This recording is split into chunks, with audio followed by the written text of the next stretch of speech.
Hello. Today I have Mr. Gregory Carr. He's a playwright, he's a poet, he's a writer, he's an activist, and he's a communications director at Harris-Stowe State University. Today on The Bernie Hayes Show.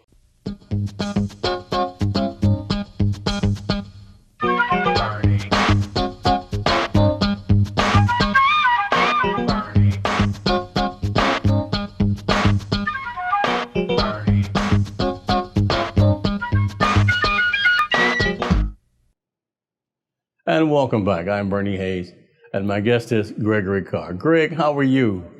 I'm fine, thank you, Mr. Hayes. How are you? Fine. I see you have that hornet's nest on your chest there. I have the Harris-Stowe Hornet. Yeah. It's a great day to be a hornet. It's a great day to be a hornet. That's one.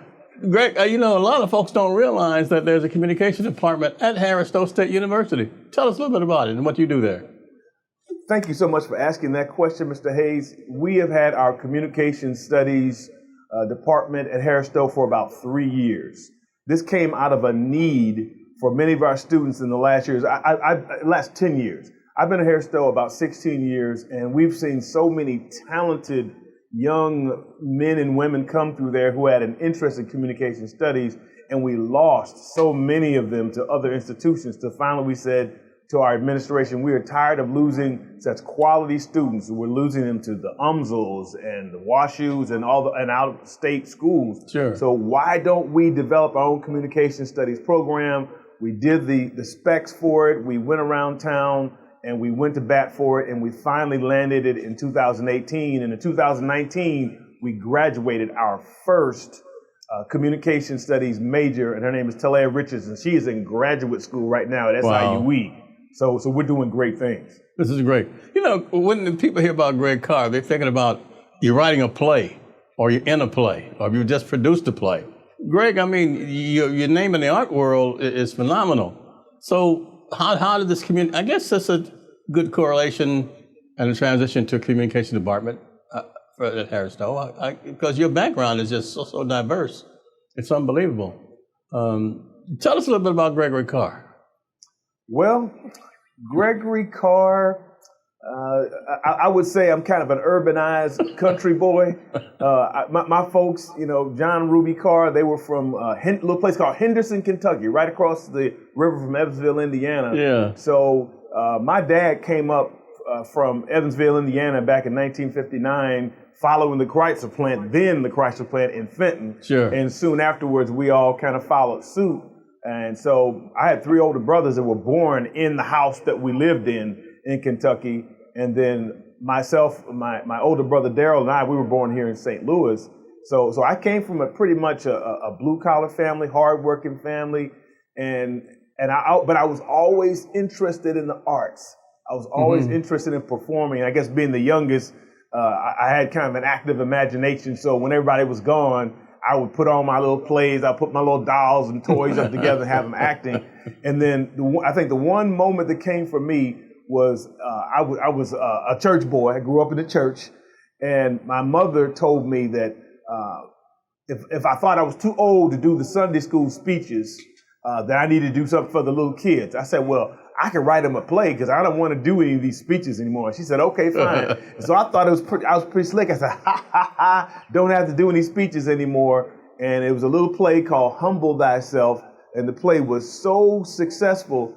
My little young students came to me and said, so what are we going to do for Easter? I said, they said, yeah, what are you going to do? So suddenly I found myself writing plays for these younger children at my church. And one of my church members said, you know something? One of these days, you're going to get a paycheck for writing a play. I said, I'd love to see that. And in 2000, I got my first check from the Missouri Historical Society for writing a play called Core Beliefs. Yeah. And that came true. So I remember that. Excited. Yeah, that was exciting. But people associate with so much with your writing and directing and producing. And here you are at the communication department at Harris-Stowe State University. What's the vision for the communication department? Well, Mr. Hayes, our vision for the communication department is multi-layered, very multifaceted.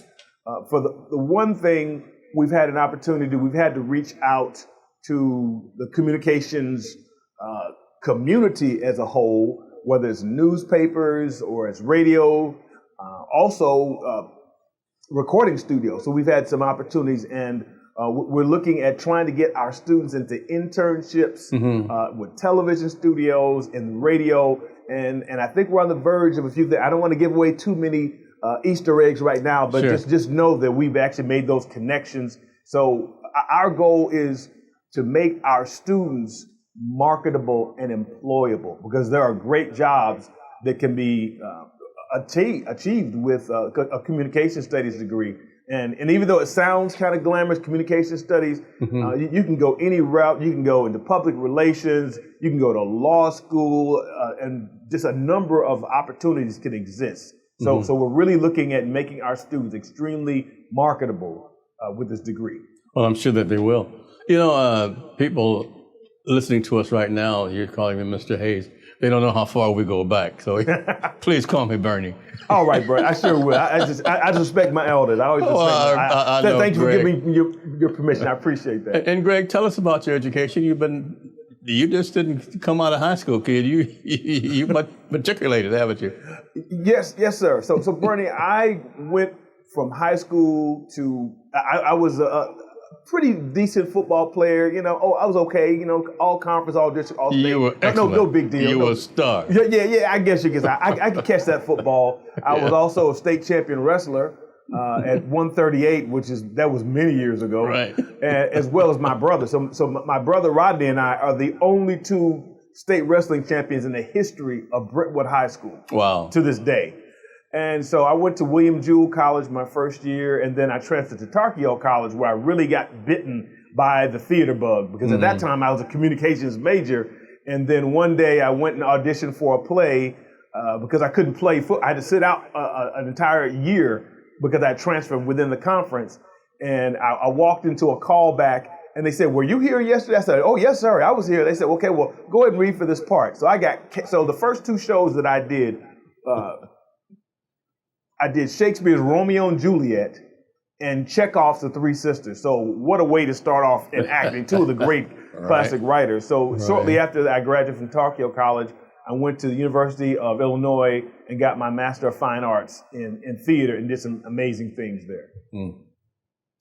I mean, we have a jewel here at Harris-Stowe State University with Gregory Carr. Greg, you're also an activist. People don't realize how activist you are, what an activist that you are. Tell us about your activism, please. Well, I'm glad you asked about that. That's one of my great passions, because I see my theater and my art as an extension of my activism and vice versa. Yeah. I was pretty much an activist when I was at the University of Illinois. We are very proud to say that some of our activism in the late 80s and early 90s was instrumental in getting the mascot, Chief Illiniwek, dismantled at the University of Illinois. So that was some of our doing, some of our young radicals for that. And I realized that you can make some change by being present. And one of the best quotes that I can remember is Dale Carnegie. He said, "The best argument is that which seems to be an explanation." So when we used to explain why you should use Native Americans and indigenous peoples as mascots, people say, so I never realized that. So we learned the power of persuasion just by having conversations with people. And so one of the things that I saw later on when Ferguson happened, that the night before this, I actually had a conversation with my son. I had the talk with my son because I had just gotten a copy of my DVD, Eyes on the Prize, and I was watching the Emmett Till story. And he said, and I said, "Son, something, when Emmett Till was only 14 years old, I said, you never know, one of these days you might see something like Emmett Till. I don't want you to, but you might." And 24 hours later, Mike Brown got killed. Sure, yeah. You actually started a movement at the University of Illinois, and also you were quite involved in the movement here at Ferguson, and other things too that you haven't even mentioned, Greg. And I hope we'll have time to get into some of those things, because we know that you are an activist, and people don't realize they associate you a lot with the theater. And your playwriting and directing, but we know the people in the industry and the people in the world and people in the St. Louis area know what an activist that you are. We're going to take a short break, but I just want to say we'll come back with Greg Carr, who's talking about the communication director. And you brought a book too that we'll be talking about in this next segment too. In the meantime, when like the people know that we're at 2428 Woodson Road in Overland, Missouri, the New Life Evangelistic Center. And Reverend Rice has been helping those in need for many, many years, almost half a century now. The 1411 Locust Street location is closed, but they're trying to get it reopened. They're trying to get a permit for people to come in just for a day center, to take showers, to wash their clothes, to get food, and hygienic items and so forth. So Reverend Larry Rice will be talking more about that in the program. We'll be back with Gregory Carr after this. Will you help New Life Evangelistic Center get back into 1411 Locust Street? Your tax-deductible gifts are urgently needed at this particular time, and there's many different ways that we're working to get back in that facility.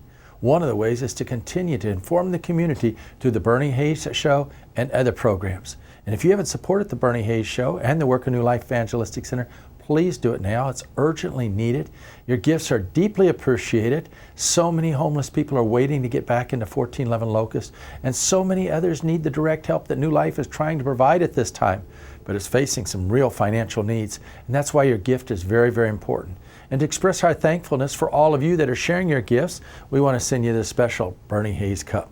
It's my wife's favorite drinking cup. She loves to drink out of this cup, and this is actually the only coffee cup she wants to use is the Bernie Hayes cup.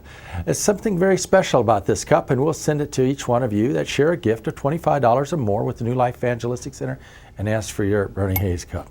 It's P.O. Box 473, St. Louis, Missouri, that's 63166. Your gift will not only help us get back into the 1411 Locust building, but will help our first responders that are on the streets, the first responders that we have out there day after day, night after night. It will help keep our women and children in our safe houses, continue to keep our training programs open, our worldwide mission work, whether it's in India, Haiti, Africa, so many different things the New Life Evangelistic Center is doing. In addition to NLEC-TV, tell your family and friends about it. Put it on your phone. Put on your get that phone app on all your friends' phones so that they can all see the Bernie Hayes Show or go to 24.2. It's your prayers and gifts that make all of this possible. I thank God for those of you who continue to pray for the reopening of 1411 Locust and the work of New Life Evangelistic Center. There's so many obstacles we're facing as we try to help the homeless, but we're going to continue to give it to God. We're going to continue to pray. We're going to continue to work, but we need you to partner with us. So again, it's New Life Evangelistic Center, P.O. Box 473, St. Louis, Missouri, that's 63166. I thank God for each one of you that are praying, caring, and sharing.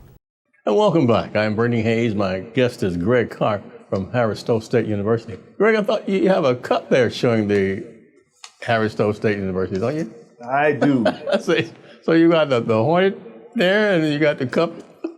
We also have our pins too. Yes. Lovely, lovely, lovely Harris-Stowe pins. Oh, wow. It's a great day to be a Hornet. Huh? Great day to be a Hornet. You brought a book.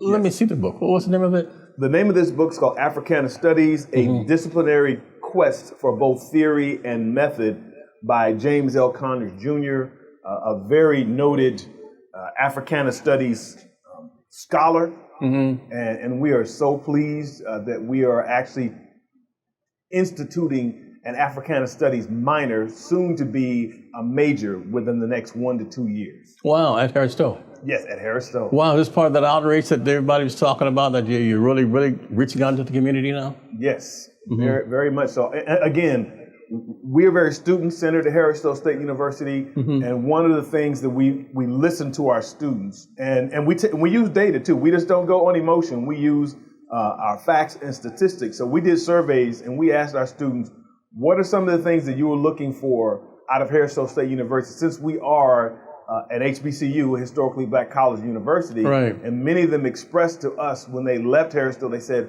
we feel very disappointed that this entire 4 years that we were here, we didn't get a chance to take an African American Studies course. They said, if you can get one, some of us would actually come back and take classes. And so about 4 years ago, we were able to unearth a wonderful program that had been started by Miss Barbara Woods, Dr. Barbara Woods, a few years ago, a very noted professor at St. Louis University. Sure. And we were able to just basically find, it was like gold, it was like finding Solomon's mine. And she pretty much laid a template out for us. So we've been working very steadily to get this off of the ground. And I'm very happy to say that we have been successful. We have two of our courses. The first, Afrofuturism, which deals with Black speculative fiction and science fiction that really has been around for the last 50 years. Wow. That was pretty much pioneered by my colleague, who's really the the catalyst for the Dr. Ronaldo Anderson, who's one of the foremost Afrofuturism scholars in the world. I mean, this brother gets called to Germany, South Africa, England, Canada. He's one of our own right here at Harris-Stowe. So he's another person you definitely need to bring on this show. Yeah, Ronaldo goes all around the world. I know he's the world traveler. So will you be a professor in the Africana Studies department? Yes. One of the courses that I developed was a course called Black Cinema. And I've had the pleasure of teaching this course at St. Louis Community College of Florissant Valley a few years ago. And I was so thrilled that Dr. Renee Thomas gave me an opportunity to teach this course. I said, we've got to have this course at Harris-Stowe. And so we did our inaugural course last fall. Even though we did it virtual, we watched everything from Boys in the Hood, Brother from Another Planet, Do the Right Thing. We watched The Learning Tree. So we watched everything, and we watched a little bit of the father of Black cinema, Oscar Micheaux. Wow. We actually had a chance to see excerpts from his inaugural screenplay, Within Our Gates, that was a rebuttal to the very racist Birth of a Nation by D.W. Griffith, which was very successful. Yeah, Oscar Micheaux was quite a man. He's the father. So what do you hope the people will get and do with the Africana Studies course that they'll take? I'm glad you asked that question, Bernie, because many people have asked that same question. What can a student do with an Africana Studies minor or even with an Africana Studies major? Again, we've done our homework. We've checked with various programs who have Africana Studies throughout the country, California State University of Pittsburgh, Rutgers. But I would say the one that we found the most successful was a program at Angelo State University. And they gave us a breakdown by major, the sorts of jobs that you can get. So we went everything from business to education. And for example, if you got a degree in education, this degree would open up doors for you to get into public relations, cultural studies programs, upward bound trio programs, and it's limitless. It's limitless because many people are looking for that. And definitely you could work in curating at museums, because a lot of museums are now starting to diversify their exhibits. So somebody who has a degree, even if it's a minor in Africana Studies, would be able to walk into one of those jobs. And the main thing, we also do it because our Africana Studies program is so intense. It's very writing intense, very research intense. This is preparing our students for graduate school, which is really the vanguard of what we need to do in the 21st century, because a bachelor's degree doesn't mean the same that it did 40, 50 years ago. You almost have to have a master's degree or even a PhD to be competitive in this this business right now. I know the phone number to Harris-Stowe is 340-3366, but you have a personal number that they can reach you. I do. And email. Tell us about that. If you have more questions about our communication studies program or our Africana Studies program, if you're interested in either one of those, you can email me at carg@hssu, or you can reach me by my phone number at 314-340-3667. That 3667 goes directly to you, is that correct? It comes directly to me. I love to interact with the public. I love to have conversations. Love to hear from you. How long is the course? Is it a semester course? Is it an 8-week course? Is it a quarter course? How long is the course going to be? These are full courses. So and one of the things we want to do is, because as you've mentioned before, I'm a community activist. I've worked very strongly, not only within the Harris-Stowe structure. I've had connections with Kingdom House for many years, which I did a lot of community education. Our goal with this Africana Studies minor, which you only need 15 hours for it. So basically 5 classes, 5 3-hour classes will give you a minor in it. So we're working towards making that minor a certificate that somebody can get, and maybe they can also come and join the graduating classes, having completed this, or get some sort of recognition for it. This is wonderful. We definitely want people to, and we also want to offer it online. And the one thing I hate to say, the one thing I do love about the pandemic, it's hard to find things to love about it, but what it's done is made us become more diverse and using technology, even in this situation right now. So we'll probably be offering these courses online as well in the future. So somebody doesn't even need to be at Harris-Stowe or in St. Louis, and they can take these courses and earn this certificate, soon to be this degree program. Once again, tell us how to communicate with you, how to get in touch with you. You can reach me at carg@hssu.edu, or you can reach me at 314-340-3667. Greg, you're so passionate about what you do, and I know that you're on different boards too. I mean, you're associated with so many other organizations. Name just a few. Let's see. I'm with CEL, CEL, the Creative Exchange Lab, which I'm a board member, and I'm very happy to be a part of that. I'm also on the editorial board of the SETC Theater Symposium, and I'm going to be working with another group here shortly. So I'm getting these sorts of offers, which I think is really great. Well, this is wonderful, Greg Carr. We've got to take another short break here, and it's so interesting talking to you. You have so much to tell us. But in the meantime, I'd like to remind the people that we're at New Life Evangelistic Center. Our new address is 2428 Woodson Road in Overland, Missouri, 63114. Back with Greg Carr after this. Hello, I'm Larry Rice. Let me write you a creation prescription at this particular time. A prescription for healing, a prescription for hope. And that prescription is spending 30 minutes to an hour outside, experiencing God's wonderful creation. Job, in the middle of all of his affliction, let down by family and friends, when taken and beholding God's wonderful creation, experienced a healing in his soul. Read it yourself in Job chapter 39 through 41. Till finally Job declared, before I heard about you, but now I really see you, God, experience you in a new and powerful way. Paul speaks of how Christ holds all things together in Colossians chapter 1, starting at verse 15. Get up now, go outside, spend some time in creation, experience God's healing power in your spirit. Let him lift that high blood pressure and heal you from that stress and that anxiety as you take this creation prescription and move in the wonders of all of God's great creation. Our Black History subject today is Neil deGrasse Tyson, an American astronomer who popularized science with his books and frequent appearances on radio and television. Tyson received a bachelor's degree in physics from Harvard University in Cambridge, Massachusetts in 1980, and a master's degree in astronomy from the University of Texas at Austin in 1983. He then earned a master's degree and a doctorate of astrophysics at Columbia University in New York City. He was a postdoctoral research associate at Princeton University from 1991 to 1994 when he joined the Hayden Planetarium as a staff scientist.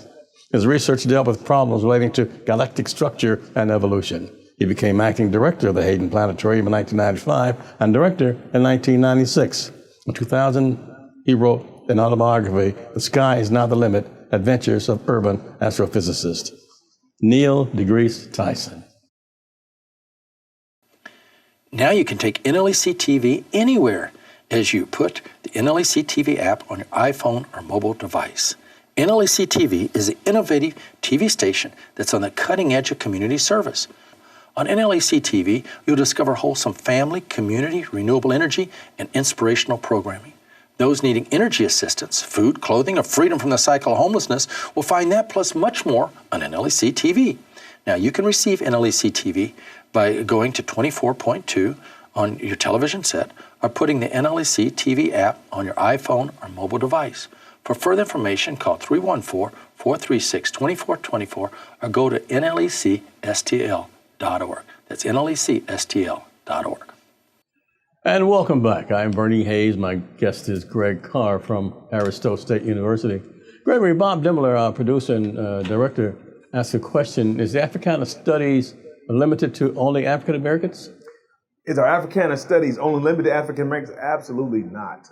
One of the things that I really appreciate about the Africana studies degree or just scholarship is open to everyone. Mm-hmm. I'm currently working on my PhD in American Studies at St. Louis University, and I have taken 2 classes in the last couple of semesters. One was African American politics, identity, and culture, and I'm currently in one called United States Feminism and Black Thought.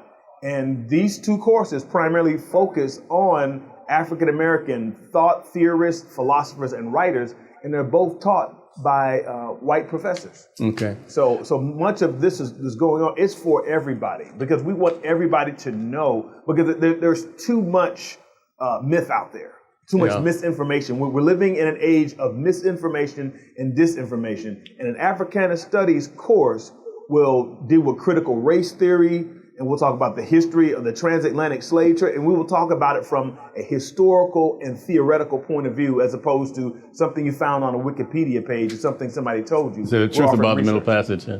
Exactly, absolutely. Yeah. Mm-hmm. Greg, I also know you being an activist, you've always been an advocate for the homeless, and we're here at the New Life Evangelistic Center, and this is a perfect time to talk about your passion for homeless people. Well, my passion for homeless people has always been present, Bernie, and I would say it became very personal for me about 3 years ago. I had a brother who lived in Seattle, and we stayed in touch with one another. He was a Navy veteran, and when my mother passed away 25 years ago, she said to keep an eye out for him if I could. And I told my mom, I said, Mom, but he's my older brother. She said, yeah, but he's still your brother. I said, okay. And so I kept an eye out for him, but he suddenly passed away early in 2018, actually late 2017, on New Year's Eve, 2017. Wow. And so I had to fly out to Seattle to kind of get his affairs together. And when I saw where he was living, and when I talked to the people where he was living in a trailer, and I finally just came to the conclusion, I said, my goodness, my brother pretty much was just really 1 inch away from being completely homeless. Completely. And so I spent 4 days at this particular trailer, cleaning it up and finding things. And I just thought, what a shame that a United States veteran, somebody who served this country and done so much, as many other homeless are. So to me, I've always felt passionate about the homeless, but it became extremely personal for me when I realized, when I finally came to the conclusion that my family member, my brother, was homeless. So I feel very strongly about that, and we need to get them help.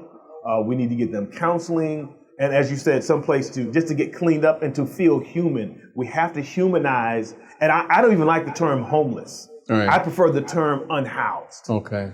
Because we all have a home to go to, but we all don't have a house to go to. All right, different element. Yeah. Yes, sir. Okay. Greg, once again, how can we reach you? You can reach me again, carg@hssu.edu, or you can call me 314-340-3667. I am in the Department of Humanities with the Communication Studies and Theater Department. Okay, so you're a PhD candidate now, right? Yes, sir. Okay, and what's that in? That is in American Studies. Okay, and how is that going to relate to what you're doing at Harris-Stowe with the Africana Studies? Well, I'm so glad you asked that. I think the more I talk about my future dissertation project, the more the meat comes on the bones. And so I told my advisors that I really want to start working on my dissertation right away. They said, well, don't rush it. I said, I don't mean to be rude, but I just turned 56 in January. I don't have a whole lot of time. I said, so I think not only am I doing this particular dissertation, I feel like this dissertation has called me. Okay. I was working with one of my colleagues last summer, Angela Silva, on the Mary Meacham project, and I did a short play on Frederick Douglass.